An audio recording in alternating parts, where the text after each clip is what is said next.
नमस्कार दोस्तों, इस वीडियो में मैं आपको मोबाइल रेडिएशन के एसएआर वैल्यू के बारे में बताऊंगा। देखिए, डिजिटलाइजेशन का ज़माना है। ज़्यादा से ज़्यादा लोग मोबाइल फ़ोन का इस्तेमाल पढ़ने के लिए, मेल के लिए, booking, shopping, recharge, money transfer आदि के लिए कर रहे हैं। हम ये कह सकते हैं कि मोबाइल फ़ोन हमारी ज़िंदगी का अहम गैजेट बन गया है।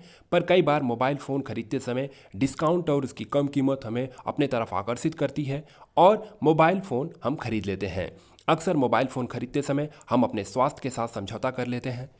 इस वीडियो के अंत तक आपको ये पता चल जाएगा कि मोबाइल खरीदते समय हमें किन बातों का ध्यान देना चाहिए जो हमारे लिए, हमारे परिवार के लिए और हमारे स्वास्थ्य के लिए ज़रूरी है। इस वीडियो में मैं आपको एसएआर वैल्यू क्या है, इसे कैसे चेक करें, इसकी टेस्टिंग कैसे की जाती है, इसका ज़्यादा प्रभाव किसके ऊपर पड़ता है और इस रेडिएशन का हमारे शरीर के ऊपर क्या प्रभाव पड़ता है और इस रेडिएशन से कैसे बचें, इन्हीं चीज़ों को मैं आपको बताऊंगा। तो चलिए शुरू करते हैं। सबसे पहला है एसएआर वैल्यू क्या है।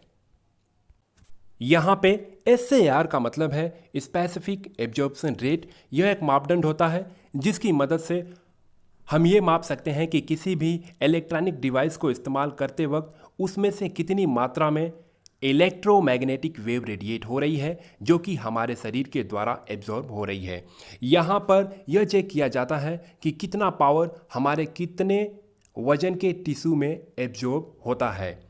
ये रेडिएशन मुख्यतः हमारे शरीर के दो हिस्सों को सबसे ज़्यादा प्रभावित करता है। पहला है हमारा सर और दूसरा है हमारे सर के नीचे वाला हिस्सा यानी कि धड़, क्योंकि फ़ोन से बात करते समय सबसे ज़्यादा यही हिस्सा उस रेडिएशन फील्ड के निकट होता है। इसके लिए जो स्टैंडर्ड मेजरमेंट है वो है वाट पर किलोग्राम। इंडिया और यूएस का जो स्टैंडर्ड है वो समान ही है 1.6 वाट पर किलोग्राम।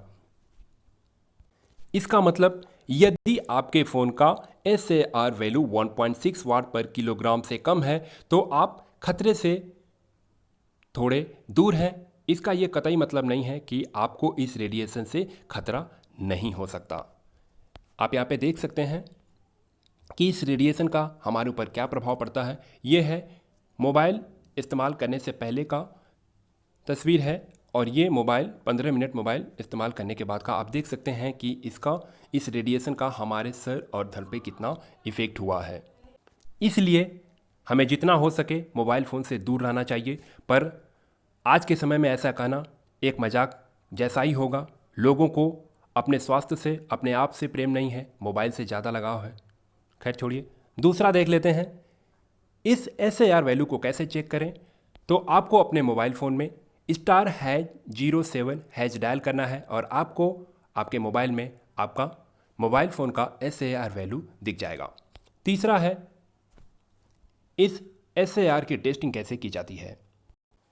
इसके टेस्टिंग के लिए बिल्कुल हमारे शरीर जैसा ही एक मॉडल तैयार किया जाता है जिसमें हमारे शरीर के टिश्यू की तरह ही कुछ चीज़ें डाली जाती हैं ताकि एक एक्चुअल मनुष्य का मॉडल बनाया जा सके। उसके बाद रेडियो फ्रिक्वेंसी को हमारे विभिन्न अंगों में टेस्ट किया जाता है और इस तरह उसका एब्जॉर्प्शन रेट चेक किया जाता है। एब्जॉर्प्शन रेट अच्छे से चेक करने के बाद एक रिपोर्ट तैयार की जाती है। इस रिपोर्ट में सारे हाईएस्ट एसएआर वैल्यू की सभी फ्रिक्वेंसी बैंड को मेंशन किया जाता है और उसके बाद इस रिपोर्ट को गवर्नमेंट ऑथराइजेशन के लिए भेजा जाता है। उसके बाद अप्रूवल मिलने पर ही मोबाइल का वह मॉडल मार्केट में आने के लिए तैयार होता है। चौथा देख लेते हैं, इस रेडिएशन का खतरा सबसे अधिक किसके ऊपर होता है। इस रेडिएशन का सबसे अधिक खतरा बच्चों के ऊपर, बूढ़ों के ऊपर और गर्भवती महिलाओं के ऊपर होता है। इसलिए जितना हो सके इन लोगों को मोबाइल फ़ोन से दूर रहना चाहिए और यदि आप मोबाइल फ़ोन का इस्तेमाल कर रहे हैं तो आपको उसके साथ हेडफोन इस्तेमाल करना चाहिए क्योंकि फ़ोन और हमारे बीच थोड़ी सी दूरी बनी रहे। पांचवा देखते हैं, रेडियो फ्रिक्वेंसी रेडिएशन का हमारे शरीर पर क्या प्रभाव पड़ता है। यदि ज़्यादा देर तक यह रेडिएशन हमारे शरीर ग्रहण करती है तो इससे टिश्यू ब्रेक डाउन हो सकते हैं जिससे हमारे डीएनए को बहुत नुकसान हो सकता है। इससे ब्रेन ट्यूमर, कैंसर, सिर दर्द, सिर में झंझनाहट, थकान महसूस करना, चक्कर आना, डिप्रेशन, नींद न आना, आँखों में ड्राइनेस, काम में ध्यान न लगना, सुनने में कमी, यादाश्त में कमी, पाचन में गड़बड़ी, जोड़ों में दर्द आदि कई सारी बीमारियों की संभावनाएं बढ़ जाती है। इसलिए जितना हो सके हमें इस रेडिएशन से अपने आप को दूर रखना चाहिए। और अंत में देख लेते हैं कि इस रेडिएशन से कैसे बचें। पहला है, बात करते समय स्पीकर मोड या हेडफोन का इस्तेमाल करें। इससे रेडिएशन की इंटेंसिटी बहुत मात्रा में कम हो जाती है। दूसरा है, मोबाइल फ़ोन का इस्तेमाल न हो तो उसे ऑफ मोड में कर दें। तीसरा है, कम सिग्नल स्ट्रेंथ में मोबाइल फ़ोन का इस्तेमाल न करें क्योंकि इस समय सबसे ज़्यादा रेडिएशन होता है। और चौथा है, यदि फ़ोन की ज़रूरत नहीं हो, यदि कॉल की ज़रूरत नहीं हो तो ज़्यादा से ज़्यादा मैसेज का इस्तेमाल करें। इस तरह अगर आप इन चीज़ों का पालन करें तो आप अपने और अपने परिवार का काफ़ी अच्छे से ख्याल रख सकते हैं। तो इस वीडियो में बस इतना ही। धन्यवाद। जय हिंद।